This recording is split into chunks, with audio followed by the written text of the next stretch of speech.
بالله من الشيطان الرجيم بسم الله الرحمن الرحيم وإنه لتنزيل رب العالمين نزل به الروح الأمين على قلبك لتكون من المنذرين بلسان عربي مبين صدق الله مولانا العلي العظيم وبلغنا نبيه ورسوله الكريم۔ اور بے شک یہ البتہ نازل کردہ ہے جہانوں کے رب کی طرف سے، نازل کیا اس کو یا لے کے آیا اس کو روح الامین تیرے دل پر، تاکہ تو ڈر سنانے والوں میں سے ہو جائے، واضح عربی زبان میں۔ محترم احباب، ہماری ترتیب میں آج کا درس سیدنا ادریس علیہ الصلاۃ والتسلیمات کے حوالہ سے ہونا تھا، لیکن گزشتہ 2 دنوں سے طبیعت کی خرابی کی وجہ سے، چونکہ جامع مسجد خالد میں اور جامع مسجد مکی میں اس عنوان کے متعلق دروس نہیں ہو سکے، تو آج بھی اگرچہ طبیعت تو کچھ خراب تھی لیکن کچھ ہمت ہو رہی تھی تو اس لیے حاضر ہو گیا ہوں۔ لیکن چونکہ ادھر درس نہیں ہوئے سیدنا ادریس علیہ السلام کے حوالہ سے، تو اس لیے یہاں پر بھی میں نے قرآن حکیم کھولا ہے، تو جو مقام سامنے آیا ہے اسی سے چند آیات میں نے تلاوت کر دی ہیں۔ انشاءاللہ انہی کے متعلق چند گزارشات عرض کرنا چاہوں گا۔ اللہ رب العزت ان آیات مبارکہ میں قرآن حکیم کے حوالہ سے چند باتیں ارشاد فرما رہے ہیں۔ پہلی بات اللہ رب العزت نے یہ ارشاد فرمائی کہ وَإِنَّهُ لَتَنزِيلُ رَبِّ الْعَالَمِينَ، کہ یہ قرآن حکیم جو ہے یہ جہانوں کے رب کی طرف سے نازل کردہ ہے۔ دوسری بات یہ ارشاد فرمائی کہ نزل بہ الروح الامین، اس کو لے کے جو اترے ہیں تو وہ روح الامین اترے ہیں۔ تیسری بات اللہ رب العزت نے یہ ارشاد فرمائی کہ یہ جو نازل ہوا ہے تو علی قلبک، آپ کے دل پر نازل ہوا ہے، لتکون من المنذرین، تاکہ آپ ڈر سنانے والے ہو جائیں۔ اور چوتھی بات اللہ رب العزت نے یہ ارشاد فرمائی کہ بلسان عربی مبین، یہ واضح عربی زبان میں نازل ہوا ہے۔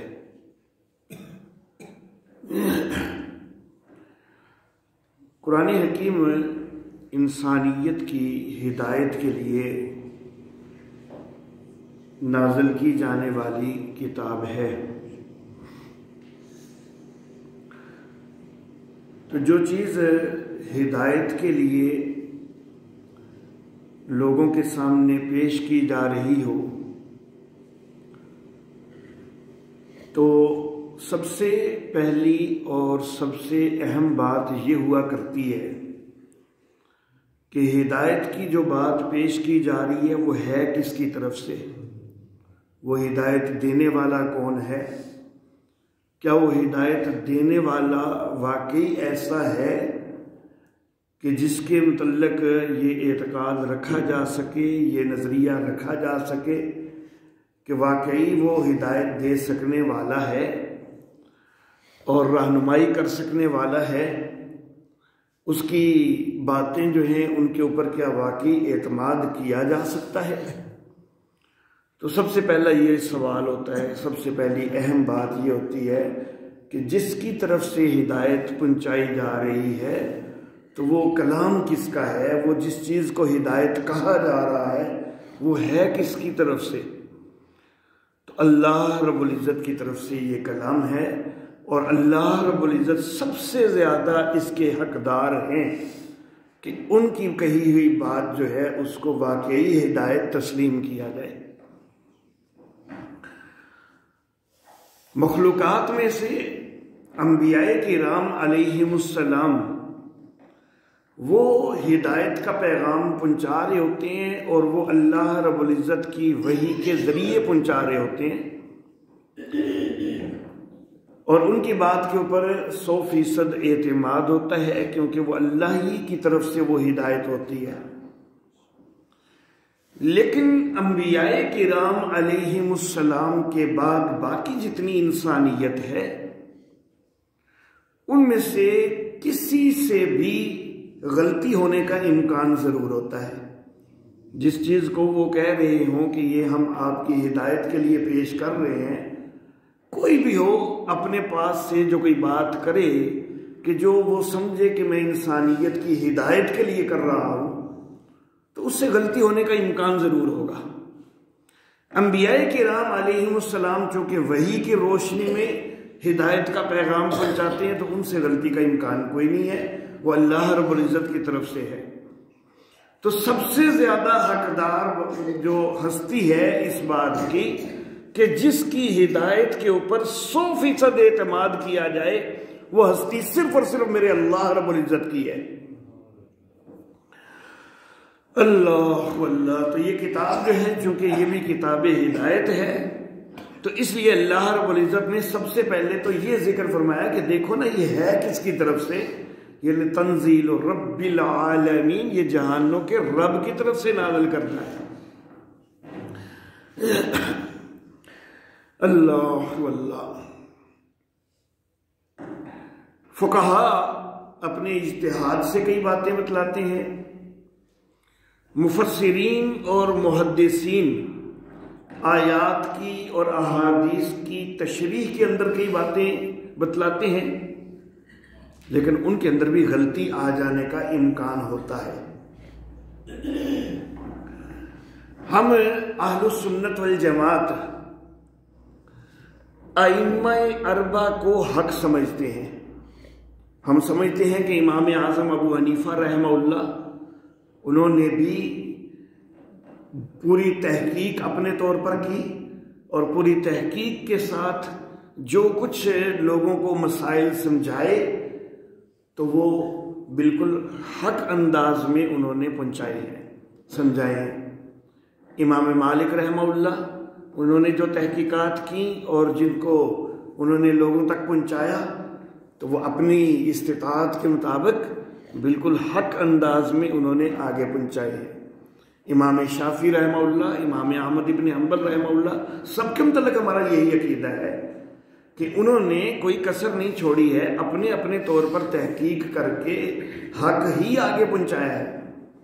لیکن کیا ان کی آراء کا آپس میں اختلاف نہیں ہے؟ ان کی آراء کا آپس میں اختلاف ہے، اور ڈھیر مسئلوں میں اختلاف ہے۔ ایک ایک مسئلے کی چھوٹی چھوٹی جزیات کے اندر کئی اختلاف نظر آ جاتے ہیں۔ پھر خود احناف کے اندر دیکھیں تو امام ابو حنیفہ رحمہ اللہ اور ان کے شاگرد امام ابو یوسف رحمہ اللہ، امام محمد رحمہ اللہ، ان کی آراء میں بھی آپس میں اختلاف نظر آ جاتے ہیں۔ لیکن ہم سب کو جو ہے وہ عزت اور احترام کی نگاہ سے دیکھتے ہیں، اور ہم یہ کہتے ہیں کہ اپنی استطاعت کے مطابق انہوں نے پوری طرح اپنی صلاحیتوں کو استعمال کیا ہے، اجتہاد کیا ہے، اور اگرچہ جہاں پر ان کا آپس میں اختلاف ہو گیا تو وہاں پر زیادہ درست رائے تو کسی ایک کی ہوگی، لیکن باقی بھی جو ہیں وہ ثواب ہی کے مستحق ہوں گے۔ باقی جو ہے خواہ ان سے غلطی بھی ہو گئی ہے نا، تو خود رحمت کائنات صلی اللہ علیہ وسلم نے فرمایا کہ اجتہادی خطا جو ہے اس کے اوپر پکڑ کوئی نہیں ہے، مواخذہ کوئی نہیں ہے، تو ان کو گناہ نہیں ملے گا کیونکہ وہ اجتہاد کی صلاحیت رکھتے تھے اور انہوں نے اجتہاد کیا ہے۔ محدثین مفسرین جو اہل حق ہیں، جو واقعی اہل حق محدثین ہیں یا اہل حق مفسرین ہیں، قرآن حکیم کی تفسیر کے اندر اور احادیث مبارکہ کی تشریح کے اندر بڑی ساری باتیں کہیں جن میں آپس میں محدثین کا مفسرین کا اختلاف بھی ہو جاتا ہے۔ ایک قرآن حکیم کی ایک آیت کی وہ ایک تفسیر کر رہا ہے، دوسرا اسی آیت کی دوسری تفسیر کر رہا ہے، لیکن ہم سب کے متعلق اچھا گمان رکھتے ہیں کہ انہوں نے اچھے انداز میں اپنی استطاعت کے مطابق کوشش کی ہے اور انہوں نے ثواب ہی کمایا ہے، انہوں نے گناہ نہیں کمایا۔ اللہ اللہ، یہ سارا اس لیے کہ وہ اہل حق ہیں، دانستہ غلطی نہیں کریں گے، وہ دانستہ غلطی نہیں کریں گے۔ کچھ اہل سو ہوتے ہیں، علماء سو ہوتے ہیں، اور جو علماء سو ہوتے ہیں نا وہ دانستہ غلط کرتے ہیں، وہ دانستہ غلط کرتے ہیں، وہ گناہ کماتے ہیں، وہ اپنے پیٹ کی خاطر غلط مسئلے لوگوں کو بتلاتے ہیں، وہ گناہ کماتے ہیں۔ لیکن جو علماء حق ہیں اگر غلطی بھی کر بیٹھے ہیں تب بھی ثواب ہی ملے گا۔ لیکن بہرحال اگرچہ ہم ان سب کا احترام کرتے ہیں اور ہم کہتے ہیں کہ سب جو ہے وہ حق پر ہیں، لیکن ہم سب کی رائے تو نہیں مان لیتے، ہر ایک کی رائے تو نہیں مان لیتے نا۔ جہاں جو رائے زیادہ بہتر ہوتی ہے ہم اس کو اختیار کرتے ہیں، دوسروں کو حق سمجھتے ہوئے بھی ہم ان کی رائے کو چھوڑ دیتے ہیں۔ لیکن واحد ہستی میرے اللہ رب العزت کی ہے کہ جس کی کسی بات کو نہیں چھوڑا جا سکتا، اور انبیاء کرام علیہم السلام بھی چونکہ اللہ کی وحی کے مطابق بات کرتے ہیں، وَمَا يَنْتِقُ عَنِ الْهَوَىٰ إِنْ هُوَ إِلَّا وَحْيٌ يُوحَىٰ، تو جو صحیح حدیث ثابت ہو جائے، یہ پہلے ثابت ہو جائے کہ واقعی صحیح حدیث ہے، تو پھر اس کو بھی ہم جو ہے وہ ضرور اختیار کرتے ہیں، اس کے اندر ہم کوئی ادھر ادھر کی حیل و حجت نہیں کر سکتے ہیں۔ ہاں البتہ اس کے سمجھنے میں، مفہوم سمجھنے میں وہ کچھ غلطی ہو جائے کسی سے وہ ایک الگ چیز ہے، لیکن جو حدیث صحیح ثابت ہو گئی تو وہ ہمارے نزدیک وہ مکمل حق ہے، کیونکہ وہ بھی اللہ رب العزت کی طرف سے رہنمائی کی روشنی میں ہے۔ تو بہرحال سب سے بڑی ہستی جو ہے جس کی ہر بات کو حق سمجھا جائے وہ میرے اللہ کی ہستی ہے۔ تو یہ کتاب جو ہے یہ بھی اللہ کی طرف سے نازل کردہ ہے، اس لیے یہ کتاب ہدایت ہے، اور سب سے بڑی جو کتاب ہدایت کہلانے کی مستحق کتاب ہے وہ یہی ہے۔ اللہ اللہ۔ دوسرا سوال یہ ہوتا ہے کہ جس چیز کو ہدایت کہہ کر پیش کیا جا رہا ہے وہ پہنچانے والے کیسے ہیں؟ ہم تک پہنچائی جو گئی ہے تو کس کے ذریعے پہنچائی گئی ہے؟ تو اللہ رب العزت نے پہلے واسطے کا بھی تذکرہ کیا اور دوسرے واسطے کا بھی تذکرہ کیا کہ پہلا واسطہ جبریل امین ہے اور دوسرا محمد عربی صلی اللہ علیہ وسلم ہے، ان کے ذریعے پھر آگے ساری انسانیت تک جو ہے وہ پہنچی ہے، اور یہ دونوں واسطے ایسے ہیں کہ جو 100% قابل اعتماد ہیں۔ جیسے کہ ہم احادیث مبارکہ کو دیکھتے ہیں نا تو آپ سنتے آتے ہیں علماء سے کہ جی یہ حدیث ضعیف ہے، یہ صحیح ہے، کیوں؟ کیونکہ اس کے راوی ضعیف ہیں۔ حدیث ضعیف کیوں ہوتی ہے کہ راویوں کے اندر کوئی نہ کوئی کمزوری ہوتی ہے، جب راویوں کے اندر کمزوری آ گئی تو حدیث ضعیف ہو گئی۔ لیکن یہاں راوی جبریل امین ہے اور راوی محمد عربی صلی اللہ علیہ وسلم ہے، اور یہ وہ راوی ہیں کہ جن کے اندر غلطی کا امکان ہی نہیں ہے۔ ایک فرشتہ ہے اور دوسرے خاتم النبیین ہیں صلی اللہ علیہ وسلم۔ تو نزل بہ الروح الامین، اس کو روح الامین لے کے آئے ہیں، اور لائے ہیں تو علی قلبک، سونے محبوب آپ کے دل پر لے کے آئے ہیں، آگے انسانیت تک آپ نے پہنچانی ہے۔ لتکون من المنذرین، یہ آپ کو اس لیے یہ آپ تک پہنچائی گئی ہے تاکہ آپ اس کی روشنی میں ڈر سنانے والے بن جائیں، انسانیت کی طرف ہدایت کا پیغام پہنچانے والے اور انسانیت کو توجہ دلانے والے بن جائیں کہ اگر اس کو مانو گے تو پھر تو اللہ کی رحمتوں کے مستحق ہو جاؤ گے، لیکن اگر اس کا انکار کرو گے تو جہنم کا ایندھن بننے کے لیے تیار ہو جاؤ۔ تو آپ نے ڈر سنانا ہے۔ اللہ واللہ۔ میرے محترم احباب، اس کے اوپر بڑی تفصیلی گفتگو ہو سکتی ہے، لیکن طبیعت میری اجازت نہیں دے رہی۔ اختصار کرتے ہوئے صرف آخری بات کے متعلق بھی 2-4 جملے جو ہے وہ عرض کر دوں کہ اللہ فرماتے ہیں بِلِسَانٍ عَرَبِيٍّ مُبِينٍ، یہ واضح عربی زبان کے اندر نازل ہوئی ہے۔ اللہ اللہ۔ جس تناظر میں پیچھے آیات آ رہی ہیں، اس تناظر میں اس کا مفہوم یہ بنے گا کہ دیکھو جو ہدایت کے طور پر کوئی چیز پیش کی جا رہی ہے نا، تو کئی چیزیں ہدایت کے طور پر پیش کی جاتی ہیں لیکن ان کی سمجھ ہی نہیں آ رہی ہوتی۔ ان کو پڑھا جائے تو ایسے گڈ مڈ مفہوم ہوتا ہے، کئی رائٹر ایسے ہوتے ہیں کہ ان کی تحریر پڑھیں سمجھ ہی نہیں آتی ہے، لیکن بھائی یہ تو واضح عربی کے اندر اللہ نے نازل کیا ہے، اور نازل کرنے والا بھی جب اللہ ہے تو فصاحت و بلاغت جو ہے اس کی تو انتہا ہے۔ اس میں یہ نہیں کہا جا سکتا کہ معاذ اللہ اس کی سمجھ نہیں آتی ہے۔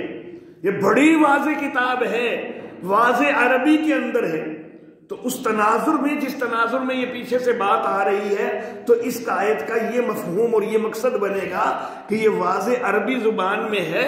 جس طرح یہ کتاب ہدایت ہے تو اس کے متعلق پہلی بات یہ فرمائی کہ یہ اللہ کی طرف سے ہے، اور اللہ ہی تو وہ ہستی ہیں کہ جو واقعی اس قابل ہیں کہ جن کی ہدایت کو حتمی قرار دیا جا سکے۔ پھر جو لانے والے ذریعے ہیں، جو ہم تک پہنچانے والے ہیں، تو وہ راوی بھی ایسے ہیں کہ جن کے اوپر کوئی حرف نہیں لایا جا سکتا۔ تو پھر آگے یہ بھی تو دیکھو، کتاب بھی تو اس طرح کی ہے کہ بڑی کھلی اور واضح کتاب ہے، 2 ٹوک انداز میں بات بیان کرتی ہے، کوئی ابہام کے ساتھ باتیں نہیں ہوتی ہیں کہ جن کی سمجھ نہ آئے۔ میں مانتا ہوں کہ آیات کے اندر کچھ محکمات ہیں اور کچھ متشابہات بھی ہیں۔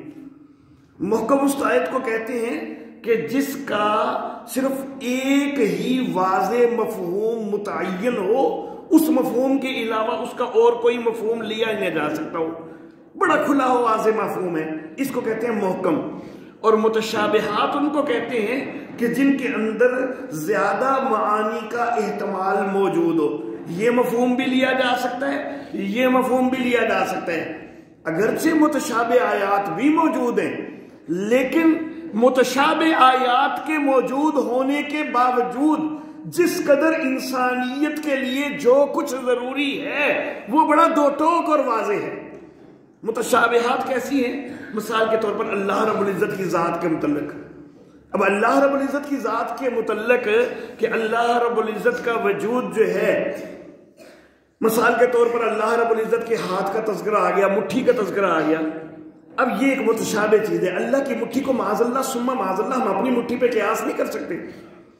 میرے والد محترم حضرت قاضی عصمت اللہ عاصمہ اللہ تعالی وہ یہ بات فرمایا کرتے تھے کہ کوئی واعظ، کوئی خطیب اگر مثلا اللہ کی مٹھی کا تذکرہ کرتا ہے نا تو ساتھ اپنی مٹھی بند کر کے نہ دکھائے، کیونکہ لیس کمثلہ شیء، اس کی مثل تو کوئی ہے ہی نہیں ہے۔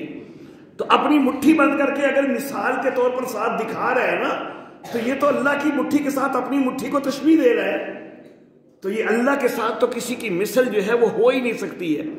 تو اس کا تصور اللہ کی مٹھی کیسی ہے، اس کا تصور ہم نہیں کر سکتے ہیں، اس کا تصور ہم نہیں کر سکتے ہیں۔ لیکن یہ تصور نہ کرنے کے ساتھ کیا ہمارے عقیدے میں کوئی فرق پڑتا ہے؟ ہمارے عقیدے میں تو کوئی فرق نہیں پڑتا۔ ہمیں اس کی ضرورت نہیں ہے کہ ہمیں اس کی پوری حقیقت معلوم ہو۔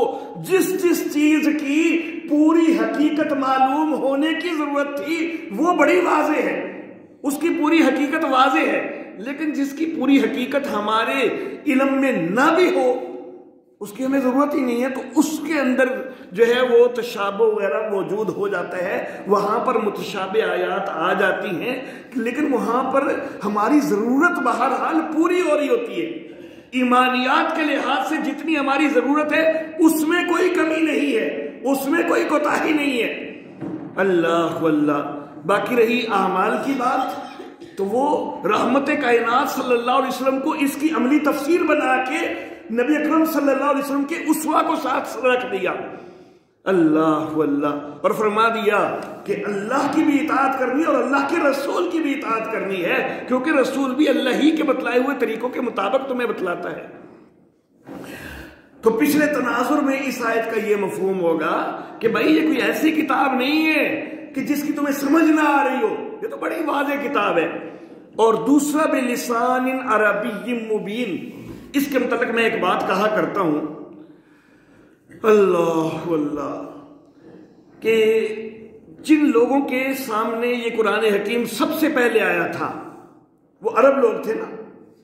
اب ان کے سامنے یہ کتاب آئی ہے، جب نبی اکرم صلی اللہ علیہ وسلم نے تلاوت کی ہے، ان کو کیا سمجھ نہیں آ رہی تھی کہ یہ عربی ہے؟ ان کو بڑا واضح طور پر پتا چل رہا تھا نا کہ یہ عربی زبان ہے۔ ان کے لیے ان کو یہ بتانے کی ضرورت نہیں تھی کہ یہ عربی زبان ہے، ان کو یہ بتانے کی ضرورت نہیں تھی۔ اللہ اللہ، اب عرب سے نکل کر اسلام عجم میں بھی پہنچا، یہ کتاب عجم میں بھی پہنچی، لیکن اگر اللہ نے یہ خود کتاب میں نہ کہا ہو کہ یہ عربی زبان میں ہے، تو کیا عجمیوں کو پتہ نہیں چلے گا کہ یہ عربی زبان میں ہے؟ تھوڑا سا غور و فکر کریں گے تو ان کو پتہ تو چل جائے گا۔ بلکہ جو عربی نہیں جانتا اس کو یہاں سے پڑھ کے تو نہیں پتہ چلنا، اس کو تو وہ جانتا ہی نہیں ہے، عربی کو تو وہ جانتا ہی نہیں ہے، اس کو یہاں سے پڑھنے سے تو نہیں پتہ چلنا کہ یہ عربی ہے۔ اس کو پہلے پتہ چلے گا کہ عربی ہے، پھر وہ عربی کو سیکھ کے ترجمہ کرے گا۔ اس آیت تک تو وہ تب پہنچے گا کہ جب پہلے عربی کو کچھ جانے گا، نہیں تو ویسے تو عربی کو اگر وہ جانتا ہی نہیں ہے، بالکل عربی سے نابلد ہے، تو وہ اس آیت کو چلو ناظرہ تو پڑھ لے گا لیکن سمجھ کے تو نہیں پڑھ سکے گا نا۔ تو جو سمجھ کے پڑھے گا تو اس کو پہلے اتنا تو پہلے ہی پتا چل چکا ہوگا کہ یہ عربی ہے، تبھی تو وہ اس آیت کو سمجھے گا۔ تو گویا کہ اس آیت مبارکہ میں جو کہا گیا کہ یہ عربی زبان میں ہے، تو یہ لفظ جو ہیں عرب لوگوں کو ویسے ہی پتا تھے، اور غیر عرب لوگ جو ہیں وہ بھی اگر اس آیت کو سمجھیں گے تو پہلے ان کو پتا ہوگا تو تب سمجھیں گے، ویسے تو سمجھ سکتے تک ہی نہیں۔ تو پھر اس آیت مبارکہ میں بڑے اہتمام سے اللہ جو کہہ رہے ہیں کہ یہ عربی میں ہے، حالانکہ یہ تو ایک کھلی حقیقت سب کے سامنے ہے، پہلے جو اتنی کھلی حقیقت سب کے سامنے ہے اس کا اتنا بیان کرنے کی، اہتمام کرنے کی کیا ضرورت ہے؟ تو اللہ بڑے اہتمام سے کہہ رہے ہیں کہ یہ عربی میں ہے، عربی میں ہے۔ تو اس اہتمام کی ضرورت اس لیے ہے کہ اللہ اس میں چیلنج دیتے، اس میں چیلنج دیا جا رہا ہے کہ دیکھو نا یہ بھی عربی زبان میں ہے، او عرب کے لوگوں تم بھی عربی زبان کے دعوے دار ہو، اور تم محمد عربی صلی اللہ علیہ وسلم پر معاذ اللہ ثم معاذ اللہ الزام لگاتے ہو کہ خود گھڑ کے لے آیا ہے، تو تم بھی تو عرب ہو، اور ایسے ہو کہ جن کو اپنی زبان دانی پہ ناز ہے، باقی دنیا کو تم عجمی کہتے ہو، گونگا کہتے ہو، تو جب تمہیں اپنی زبان دانی پہ ناز ہے تو دیکھو نا یہ بھی عربی زبان میں ہے، تمہاری زبان بھی عربی ہے، ذرا اس طرح بھی بنا کے دکھاؤ، اس طرح کی کوئی آیت بنا کے، کوئی سورت بنا کے دکھاؤ، اس طرح کی کوئی کتاب بنا کے دکھاؤ۔ اور اللہ رب العزت نے یہ چیلنج بار بار دہرایا ہے واضح لفظوں میں، اور ایک سورت تک کا بھی چیلنج کر دیا کہ ایک سورت ہی بنا دو، یہ تو 114 صورتیں ہیں نا، تم ایک ہی بنا دو۔ اور ایک بنانے کا جس کو چیلنج کیا گیا تو اس میں ساتھ کوئی اس کی مقدار نہیں رکھی گئی کہ ایک بناؤ کوئی جو کم از کم 2-3 صفحے کی تو نہ، قرآن حکیم کی جو سب سے چھوٹی سورت مبارکہ ہے کوئی اتنی سی ہی لے کے آ جاؤ، لیکن آج تک کوئی لا نہیں سکا۔ تو یہ قرآن حکیم یہ اس کی حقانیت کی دلیل ہے کہ یہ عربی مبین کے اندر آئی ہے، اور یہ چیلنج کرتی ہے کہ تو کوئی اور ہے جو اس طرح کی کتاب بنا کے لا سکے؟